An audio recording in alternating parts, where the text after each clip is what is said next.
प्यारा सा नमस्ते। मेरा नाम है सोनू। हाँ हाँ, सोनू ही, जो सुनने में लड़कों वाला लगता है, पर मैं तो पूरी की पूरी माल है।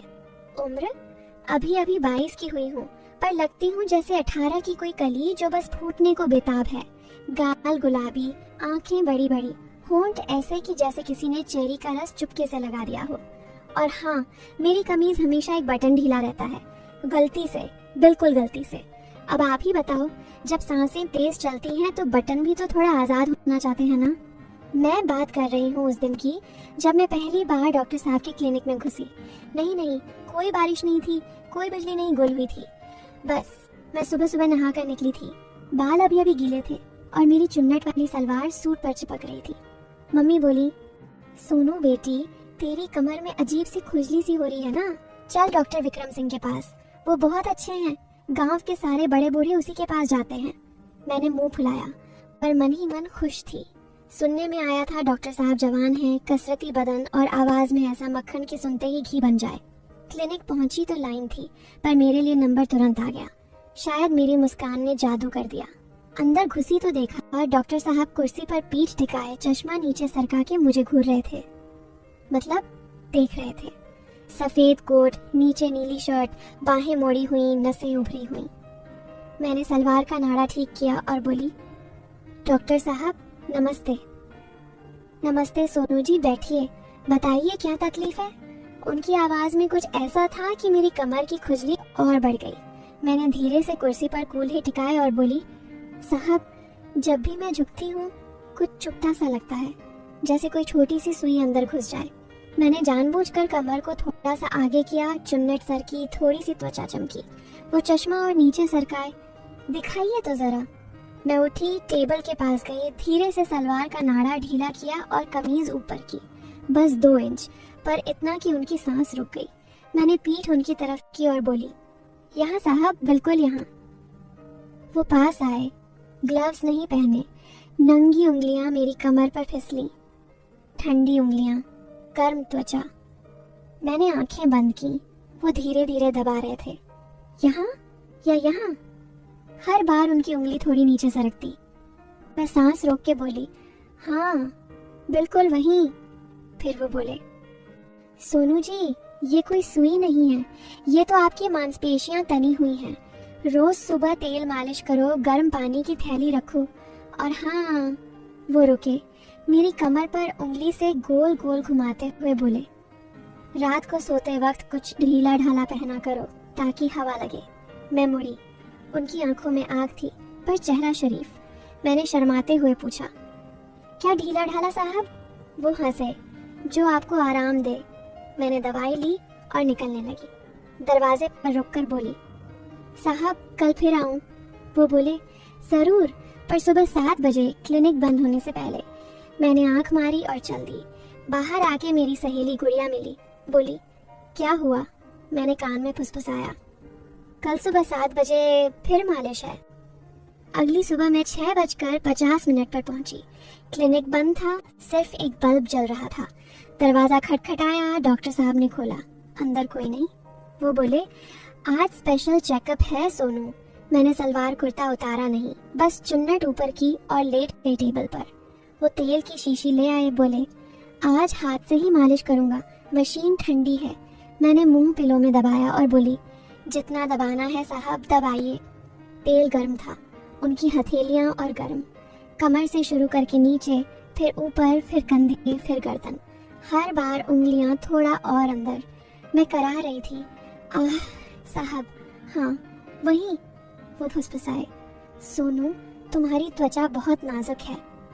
मैंने पीछे मुड़कर देखा, उनका कोट खुला हुआ था, शर्ट के बटन खुले हुए। मैंने हाथ बढ़ाया, उनकी छाती पर रख दिया। वो रुक गए। मैंने धीरे से कहा, साहब आपकी भी मांसपेशियां तनी लग रही हैं। वो हंसे, मेरे कान में बोले, शायद मुझे भी मालिश की जरूरत है। फिर वो मेरे ऊपर झुके, सांसें गर्म, होंठ पास, और तभी अचानक क्लिनिक का फोन बजा। घंटी इतनी तेज कि हम दोनों उछल पड़े। वो उठे, फोन उठाया, हेलो। हाँ माँ जी, हाँ आ रहा हूँ, बस 10 मिनट। फोन रखा, शर्ट के बटन बंद किए, बोले, सोनू माँ ने बुलाया है, गांव में हवन है। मैंने कपड़े ठीक किए, हंसते हुए बोली। साहब, अगली मालिश कब? वो बोले, कल नहीं परसों, और हाँ, अगली बार कुछ और तरीका अपनाएंगे। मैं घर आई। मम्मी पूछने लगी, क्या हुआ बेटी? मैंने कहा, मम्मी, डॉक्टर साहब ने कहा है अब रोज सुबह तेल मालिश करनी है, पर घर पर। मम्मी खुश। वाह, कितने अच्छे डॉक्टर हैं। तीसरे दिन मैं फिर गई। इस बार क्लिनिक में एक नई मशीन थी, वाइब्रेटर वाली। वो बोले, सोनू, ये जापान से मंगाई है, तुम्हारी कमर को एकदम ढीला कर देगी। मैं लेटी, मशीन चालू हुई, कंपन इतना कि मेरी सांसें उछलने लगी। वो मेरे पास बैठे मशीन को कूल्हों पर घुमाते रहे। मैं आंखें बंद किए कराह रही थी। साहब, तेज और तेज। वो बोले, सोनू, अब तुम्हें कुछ करना होगा, मेरी कमर भी दुख रही है। मैं उठी, मशीन उनके हाथ में दी और उनकी कमर पर रख दी। वो कराहे, सोनू, तुम्हारे हाथ जादू हैं। फिर हम दोनों हंस पड़े। वो बोले, सोनू, तुम्हारी तकलीफ तो दूर हो गई, पर अब मेरी शुरू हो गई। मैंने शर्माते हुए कहा, साहब, मैं रोज आऊंगी, आपकी भी मालिश करूंगी। वो बोले, पर क्लिनिक में नहीं, मेरे घर पर। माँ पापा गांव गए हैं 15 दिन के लिए। मैं घर आई, गुड़िया को बताया। वो बोली, सोनू, तू पागल है, वो तुझे। मैंने हंस के कहा, चुप कर, कुछ नहीं होगा, बस मालिश। पर मन में कुछ और ही चल रहा था। अगले दिन मैं उनके घर पहुंची। घर बड़ा था, पर खाली। वो बोले, सोनू, आज पूरे बदन की मालिश होगी। मैंने सलवार कुर्ता उतार दिया, सिर्फ ब्रा और पेटीकोट में लेट गई। वो तेल ले आए, मेरे कंधे से शुरू करके पैर तक। हर जगह उंगलियां रुकती, दबाती, फिसलती। मैं कराह रही थी, साहब, वहां नहीं, हाँ वहीं, और नीचे। वो मेरे कान में फुसफुसाए, सोनू, तुम्हारी खुजली अब मेरे अंदर है। फिर वो मेरे ऊपर लेट गए। नहीं, मतलब मालिश के लिए। उनका बदन मेरे बदन से सटा, सांसें मिली होंठ पास, और तभी दरवाजे की घंटी बजी। डाकिया था, पार्सल लेकर। वो उठे, मैंने कपड़े पहने, पार्सल खोला। उनकी माँ का खत। लिखा था, बेटा, हम 15 दिन नहीं, 1 महीना रुकेंगे, घर संभालना, और हाँ, कोई लड़की मत लाना। वो हंसे, मैं शर्मा गई। फिर शुरू हुआ हमारा रोज का सिलसिला। सुबह 7 बजे मैं जाती, वो मालिश करते, मैं कराती। कभी मैं ऊपर, कभी वो, कभी तेल, कभी क्रीम, कभी बेड पर, कभी सोफे पर हर बार कुछ न कुछ आ जाता। फोन, घंटी, पड़ोसी, कुत्ता। हम पास आते और दूर हो जाते। थरकी दिमाग सोचता, आज तो पक्का, पर होता कुछ नहीं, बस सांसें तेज, बदन गर्म, आंखें लाल। एक दिन वो बोले, सोनू, आज कुछ अलग करते हैं। मैंने पूछा, क्या? वो बोले, आज तुम डॉक्टर बनो, मैं पेशेंट। मैं हंसी, उनका कोट पहना, स्टेथोस्कोप लगाया। वो लेट गए, शर्ट उतारी। मैंने उनकी छाती पर हाथ फेरा। साहब, यहाँ धक धक तेज है। वो बोले, इलाज करो। मैंने होंठ उनके सीने पर रख दिए, मतलब सांस सुनने के लिए। वो कराहे, हाथ मेरी कमर पर। मैंने उनकी पैंट की बेल्ट खोली, मतलब पल्स चेक करने के लिए। और तभी बिजली गुल नहीं हुई, बारिश नहीं हुई, बस उनकी माँ का फोन आया, बेटा, हम कल आ रहे हैं। फोन कटा, हम दोनों हंस पड़े। मैंने कोट उतारा, बोली, साहब, आपकी बीमारी लाइलाज है।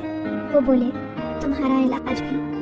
अगले दिन मैं फिर गई। इस बार घर में उनकी माँ थी। वो किचन में चाय बना रही थी। मैं शर्माई, बोली, आंटी, मैं सोनू, डॉक्टर साहब की। आंटी हंसी, पेशेंट, पता है, बेटा रोज तेरी तारीफ करता है। बोलता है, माँ, सोनू बहुत बहादुर है, एकदम दर्द नहीं करती। मैं लाल हो गई। फिर आंटी बोली, चल बेटी, आज मैं भी मालिश सिखाऊंगी। हम तीनों कमरे में गए। आंटी ने तेल लिया, बोली, देख, ऐसा दबाओ। और उन्होंने डॉक्टर साहब की पीठ दबानी शुरू की। मैं हंस हंस के लौटपोट। डॉक्टर साहब मुंह बनाए लेटे थे। आंटी बोली, सोनू, तू भी सीख, शादी के बाद काम आएगा। मैंने कहा, आंटी, शादी? वो बोली, हाँ, विक्रम ने तेरे लिए रिश्ता मांगा है। मैं स्तब्ध। डॉक्टर साहब शर्मा गए। आंटी चली गई। मैंने उनसे पूछा, सच? वो बोले, सोनू, मैंने कभी तुझे गलत नजर से नहीं देखा, बस तेरी हंसी, तेरी बातें, तेरी हिम्मत, मैं तेरे लिए पागल हूँ। मैं रो पड़ी। वो मुझे गले लगाए। मालिश नहीं, मोहब्बत थी। शाम को घर आए, मम्मी पापा से बात हुई, सब खुश। गुड़िया बोली, सोनू तू तो कहती थी कुछ और होने वाला है। मैं हंसी। हुआ ना कुछ और। शादी की तारीख पक्की हुई। मंडप में मैं दुल्हन बनी, वो दूल्हा। मंडप के बाद पहली रात, नहीं वो तो बाद में, पर उस रात डॉक्टर साहब ने मेरे कान में फुसफुसाया, सोनू आज असली मालिश होगी। मैं शर्माई। साहब अब तो रोज होगी। वो हंसे। पर अब कोई फोन नहीं बजेगा। और सच में उस दिन से हमारी जिंदगी में कोई खुजली नहीं रही, बस प्यार, हंसी और ढेर सारी मालिश, जो अब पूरी तरह हलाल थी। शादी की पहली रात जब डॉक्टर साहब ने मेरे कान में फुसफुसाया, सोनू आज असली मालिश होगी, मैंने शर्माते हुए उनकी छाती पर उंगली से गोल गोल घुमाया और बोली, साहब अब तो पूरी रात हमारी है। कोई फोन, कोई घंटी, कोई आंटी नहीं। कमरा लाल लाइटों से सजा था। बेड पर गुलाब की पंखुड़ियां बिखरी और हवा में चंदन की खुशबू। वो मुझे गोद में उठाए बेड की तरफ ले गए। उनका बदन गर्म, सांसें तेज। मैंने दुल्हन का लहंगा धीरे से सरकाया, बस इतना कि उनकी आंखें चमक उठी। वो मेरे ऊपर झुके, होंठ मेरे गले पर फिसले, हाथ कमर से नीचे।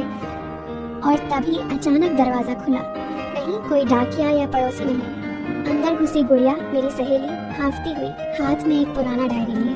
वो चिल्लाई, सोनू रुक, ये शादी नहीं हो सकती। हम दोनों उछल पड़े। डॉक्टर साहब ने चादर खींची, मैंने लहंगा ठीक किया। गुड़िया बोली, ये डायरी क्लिनिक की पुरानी मरीज की। सोनू, विक्रम नहीं, ये तो तेरी जुड़वां बहन का बदला है। क्या? मैं स्तब्ध। गुड़िया ने डायरी खोली, पन्ने पलटे, लिखा था, डॉक्टर विक्रम सिंह ने मेरी बहन को फंसाया, मालिश के बहाने, फिर छोड़ दिया। वो गर्भवती थी, आत्महत्या कर ली। मैंने बदला लिया, उसकी हर मरीज को उसी जाल में फंसाऊंगी। डॉक्टर साहब का चेहरा सफेद। वो बोले, नहीं वो झूठ है, लेकिन उनकी आंखें भाग रही थी। गुड़िया ने फोन निकाला, एक पुराना न्यूज क्लिपिंग दिखाया, 3 साल पुरानी, गांव की लड़की की सुसाइड, डॉक्टर पर शक। फिर गुड़िया मुड़ी मेरी तरफ, आंसू भरी आंखें। सोनू, मैं वो बहन हूँ, तेरी जुड़वा। मम्मी पापा ने तुझे बताया नहीं, जन्म के समय अलग कर दिया गया। मैंने तुझे ढूंढा, क्लिनिक भेजा, ताकि तू उसे फंसाए जैसे उसने मेरी बहन को। लेकिन मैं गिर गई प्यार में। ये बदला नहीं, मेरी गलती थी। डॉक्टर साहब भागने लगे, लेकिन बाहर पुलिस थी। गुड़िया ने पहले ही कॉल कर दी। मैं रो पड़ी। लहंगा फट गया गिरते हुए, शादी टूट गई, क्लिनिक सील, विक्रम जेल, और मैं गुड़िया के साथ घर लौटी। अब हम दोनों सहेलियां नहीं, पहने। खुजली गई, लेकिन दिल में एक नई, बदले की नहीं, सच्ची मोहब्बत की। कभी कभी रातों में सोचती हूँ, वो मालिशें सपना थी या बदले का जाल। पर अब बस हम 2 बहनें एक दूसरे की मालिश करती, तेल से नहीं, प्यार से।